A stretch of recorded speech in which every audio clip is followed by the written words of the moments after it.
आप सभी लोग जानते हैं कि 25 सितंबर 2025 यानी गुरुवार को पड़ रही है नवरात्रि चतुर्थी व्रत, और ये वह तिथि है जो आश्विन माह में पड़ने वाली सबसे बड़ी तिथि है, क्योंकि ये आश्विन माह पड़ने वाली है और इसका बहुत ही बड़ा और विशेष महत्व होता है। अगर कभी भी मौका लग जाए और आश्विन माह की संकष्टी चतुर्थी तिथि को पड़ जाए तो आप लोगों को 3 तुलसी पत्ते वाला उपाय तो अवश्य ही करना चाहिए। इन दोनों का संयोग बहुत ही कम आता है। इसी के साथ में गुरु की शिव पुराण कथा में बताया है कि इस दिन आपको एक 3 तुलसी पत्ते वाला उपाय तो आपको अवश्य ही करना चाहिए, क्योंकि ऐसा दिन पूरे साल में सिर्फ एक ही बार आता है। और आप सभी लोग जानते हो कि पूछा पत्र की बाद पूछा पत्र की बन जाता है। गुरुवार का अगर सबसे बड़ा कोई उपाय है तो वह 3 तुलसी पत्ते वाला उपाय। तो आश्विन माह की चतुर्थी व्रत के दिन आप लोगों को इस 3 तुलसी पत्ते वाला उपाय को जरूर करना। बहुत सारे लोग होंगे जिन लोगों ने इस उपाय को ना किया हो, मतलब पूरा साल निकल गया, उन्होंने किसी भी दिन इस 3 तुलसी पत्ते वाला उपाय को जरूर करना, लेकिन एक शांति तुलसी पत्ते वाला उपाय को ना किया हो। पर आपके पास एक आखिरी मौका बचा हुआ है, जो कि 25 सितंबर 2025 आश्विन माह की गुरुवार के दिन है। इस दिन आप लोगों को इस वाले उपाय को जरूर कर लेना है। भले ही आपने पूरे महीने भर इस उपाय को ना किया हो, पर अगर आपने इस आश्विन माह के चतुर्थी व्रत के दिन अगर इस वाले उपाय को कर लिया तो आपको इसको लेकर अपने उपाय को करने का वह फल मिलेगा जिसकी आपने कभी कल्पना भी नहीं करी होगी। इसीलिए आप लोग इस वाले उपाय को एक बार जरूर कर लेना है, ताकि आप लोगों के हाथ से यह मौका ना जा सके और आपको इस उपाय को करने का फल मिल सके। जी, इस उपाय को आज हम आपको बहुत अच्छे से समझाना ये वाले हैं। इस वीडियो को देखने के बाद इस उपाय को समझने के लिए आपको कोई और वीडियो को देखने की जरूरत नहीं पड़ेगी। तो चलिए उपाय को शुरू करते हैं। देखिए, यह इस आश्विन माह के चतुर्थी व्रत के दिन यह इतना खास होता है, इतना महत्वपूर्ण होता है। देखा गया है कभी कभी बड़े बड़े पूजा पाठ अनुष्ठान से जो मनोकामना पूर्ण नहीं होते, वो आश्विन माह की चतुर्थी व्रत के दिन एक छोटे से उपाय करने से ही आपकी मनोकामना पूर्ण हो जाती है। और बहुत सारे लोगों ने इस उपाय को किया भी है और उनको इस उपाय को करने का फल भी जरूर मिला है। अगर आप लोग भी इस उपाय को करना चाहते हैं तो आप इस उपाय को पहले अच्छे से समझ लेना, सुन लेना, उसके बाद करना। आपको इस उपाय का फल जरूर मिलेगा। और इस उपाय को कर लेने से आपके घर में चाहे किसी भी प्रकार की दुख और समस्या क्यों ना चल रही हो, आपको उसका कारण भी नहीं पता है कि भाई ये समस्या किस कारण से चल रही है, उसका कुछ भी आपको कर लेने कर्मी है। कारण हो सकता है जैसे पितृदोष हो सकता है, या किसी भी तरह का मंगल दोष भी हो सकता है। तो इस दिन आप लोगों को ये वाला उपाय कर लेना है। ये एक ऐसा उपाय है जिस उपाय को अगर किसी विशेष दिन पर किया जाए तो भाई उस विशेष दिन का जो है वह तो हमें मिलता ही मिलता है।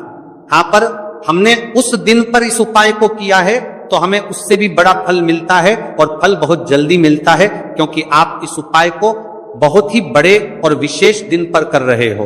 तो चलिए अब उपाय के बारे में बात करते हैं, लेकिन उससे पहले आप लोगों को यह जानना आवश्यक है कि आखिर ये उपाय ये करना है, किसको करना है और कैसे करना है। तो चलिए हम आगे आपको वीडियो में एक एक करके बता देते हैं। लेकिन उससे पहले अगर आप लोग हमारे चैनल पर पहली बार आए हैं या फिर मेरी आवाज आज पहली बार सुन रहे हैं तो हमारे चैनल को सब्सक्राइब जरूर करता है। लेकिन आपने पहली पर वीडियो को लाइक करके कमेंट बॉक्स में श्री शिवाय नमस्तुभय ओम नमः शिवाय जरूर टाइप कर देना।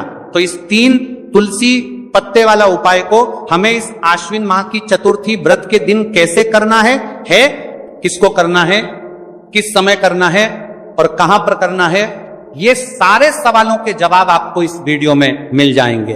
और जो ये वीडियो देखेगा भाई उसको 3 तुलसी पत्ते वाला उपाय जरूर करना चाहिए, क्योंकि इस दिन तुलसी पत्ते का भी बहुत ही बड़ा और विशेष महत्व होता है। चाहे 3 तुलसी पत्ते वाला उपाय की तो या सोने पर सुहागा वाली बात हो जाती है, और ये एक बहुत ही बड़ा उपाय हो जाता है इस आश्विन माह की गुरुवार का। तो अब इस 3 तुलसी पत्ते वाला उपाय को आखिर करना किसको है, सबसे पहले हम लोग वो बात जान लेते हैं। तो देखो, घर की जो बड़ी माताएं बहनें होती हैं, उन माताओं बहनों में से कोई भी एक बड़ी माता बहन इस वाले उपाय को कर सकती है। और अगर आप चाहे तो अपने घर में से सभी सदस्यों को भी इस उपाय को करवा सकते हैं। अगर किसी व्यक्ति की खुद की कोई मनोकामना है, खुद की कोई दुख और परेशानी है जो कि वह अपने लिए ही करना चाहता है, इस वाले उपाय को तो वह खुद अपने लिए भी कर सकता है। बाकी अगर कोई घर में से ऐसा है जो कि अपने पूरे घर परिवार की सुख और शांति के लिए या वाला उपाय करना चाहता है, तो भाई वह भी कर परिवार की सुख और कर पाए सकता है, उसमें भी कोई दिक्कत वाली बात नहीं है। कहने का मतलब यह है कि इस उपाय को हर एक सदस्य भी कर सकता है और पूरे घर परिवार के सदस्य के लिए घर की बड़ी माताओं बहनों में से कोई एक माता बहन भी कर सकती है।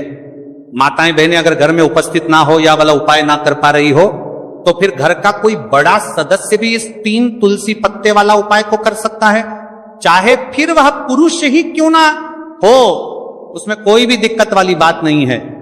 उसके बाद में जो अगला प्रश्न निकल कर आता है वो ये आता है, इस उपाय को लेकर के आखिर इस उपाय को हमें किस समय करना है, सुबह के समय करना है कि शाम के समय करना है?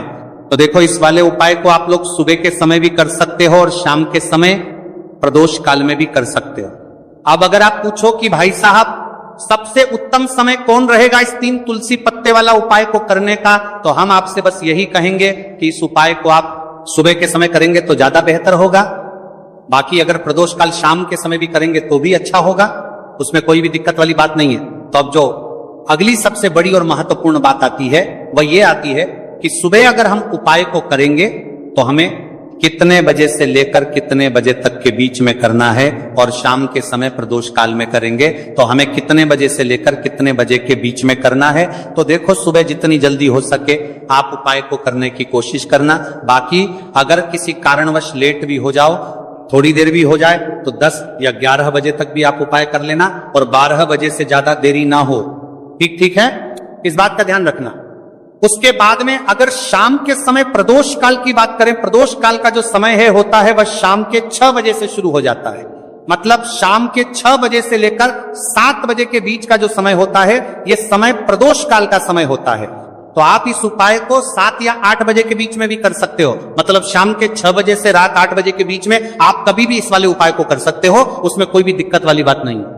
तो देखो, सबसे पहला उपाय देखिए आपको क्या करना है। देखिए, आश्विन माह के दिनों में विशेषकर भगवान शिव और माता पार्वती और विष्णु भगवान का पूजन किया जाता है। अब साथ ही साथ चतुर्थी व्रत तिथि